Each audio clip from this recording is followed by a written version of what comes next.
Is there anything maybe not so deep as far as like this big existential like mindset shift, but is there anything like maybe a bit simpler? Like I remember when I used to train at the gym, every like 6 months they used to change the equipment around. And as silly as it sounds, like I would walk in there like, oh damn, like there's a different mirror here next to the squat rack, and it would kind of like give me like a little bit like Control Alt Delete, like oh let's I can't wait to squat today, or a new pair of shoes, or like like anything stupid or silly like that you guys have like noticed, like a new piece of equipment that you get at your home gym or anything like that, like just to give some people like some ideas of different things they could do.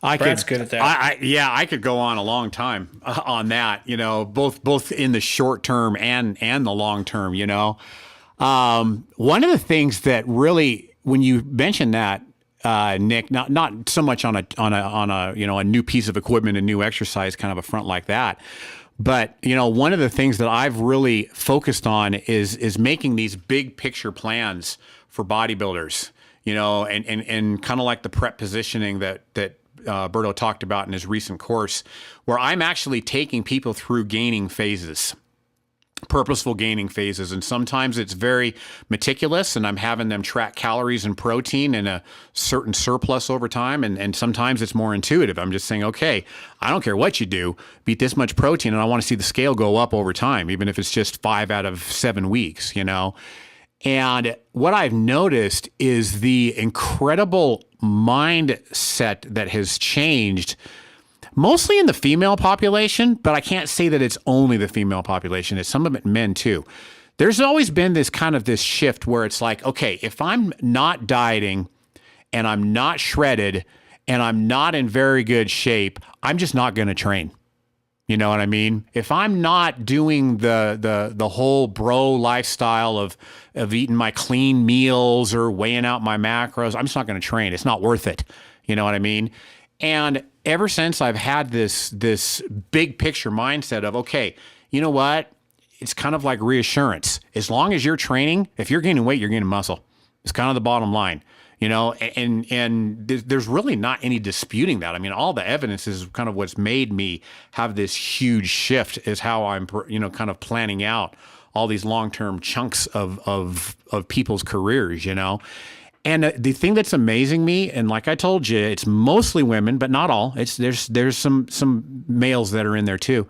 They're training. When I've seen them fall off in the past and go like months without training because they thought it wasn't worth it, they're sticking to their training now. Yeah, the scale's going up. Yeah, arguably they're getting a little bit soft, but they're still training because I've given them the reassurance to know your time is not wasted. This is the time when you're really making your gains, is if you're gaining weight and in your training. And it's almost like I had this light bulb moment of going, oh, this is what I've needed the whole time. You know what I mean? This is what I've needed to keep myself motivated and keep myself going into the gym when I have somehow programmed it in myself through, I guess, just social media and kind of the culture of what fitness looks like, that if you're not shredded and you're not doing everything perfect, it's a waste of time. You're not getting anywhere. That's been a huge shift for a lot of people. And like I said, people that I've coached for years and sometimes like in some cases like a decade, I see this pattern. They fall off of their training time and time again when they're deep in the off season.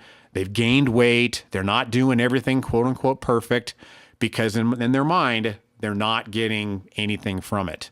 And now they're sticking to it.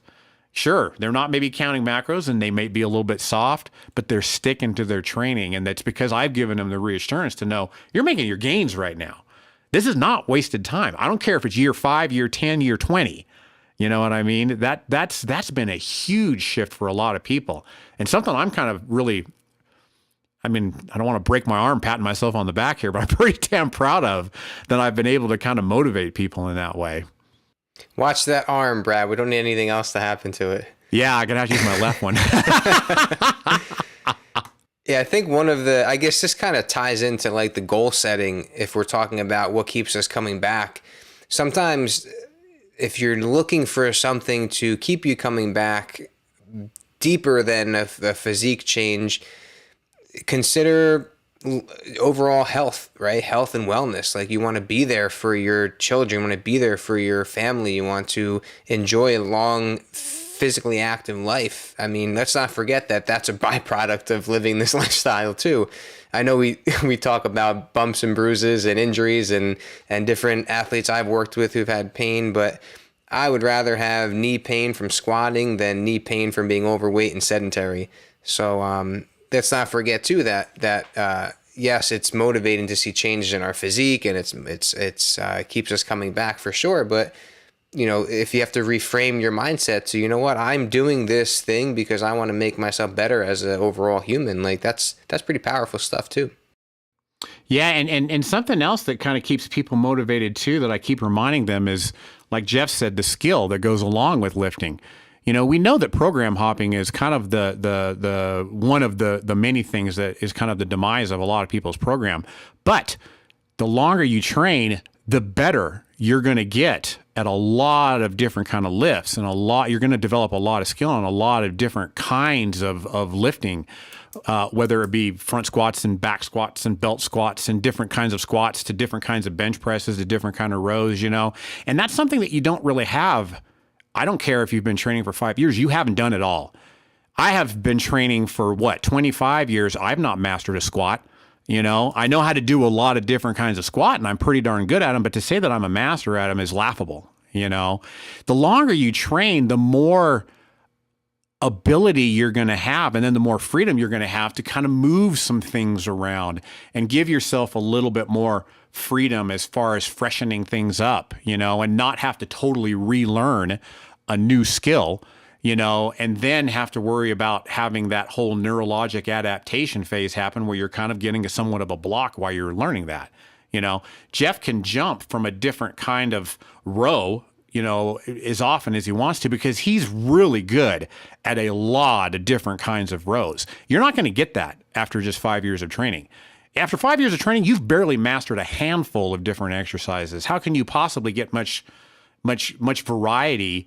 And when you've only not mastered, but gotten really good at a handful of exercises, you know, it's taken me a long time, and Jeff even longer, to get really good at a lot of stuff.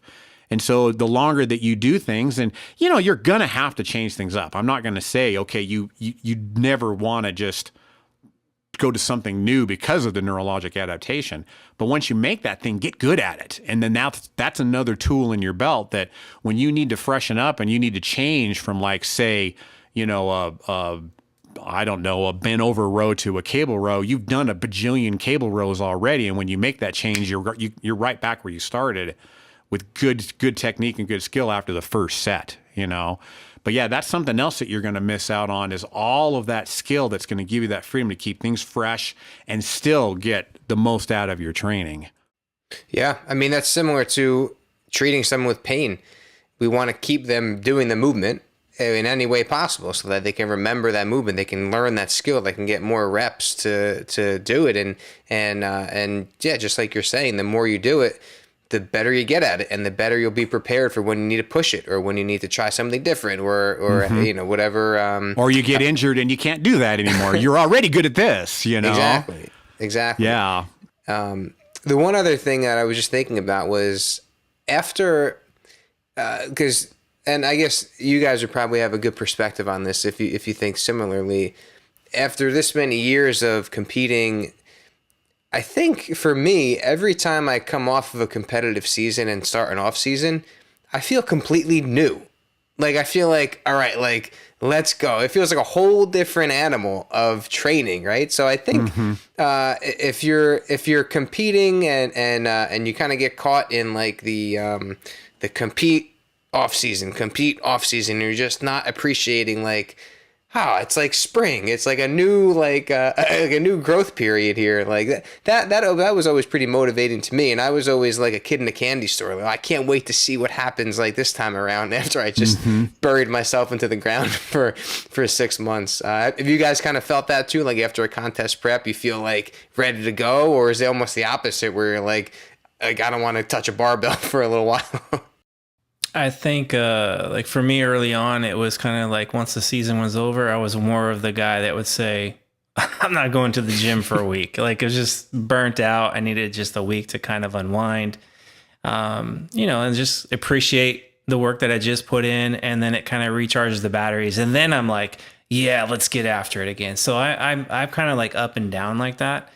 And that's the thing about like mind longevity is I learned early on, like I used to go so hardcore for long periods of time that I would get burnt out. I was always like, just go, go, go, go. And then I would just consume so much physical and mental energy. I would be toasted. So I would compete for 2 or 3 years, get totally wiped out. I'm retired, go away for 2 years, and then come back and go, I'm energized again. And I would just rinse and repeat that cycle. And so once I got into my 40s, I learned to kind of like balance that out a little bit and kind of meet in the middle ground, like not get too up, not get too down, and stay even keeled, because that keeps the energy, like physical, mental energy, a little more stable. So I think if I would have had that up and down mentality, like into my 40s, I probably wouldn't have made it. Like right now, I'd probably be like, I'm done. I'm like, there's just no way.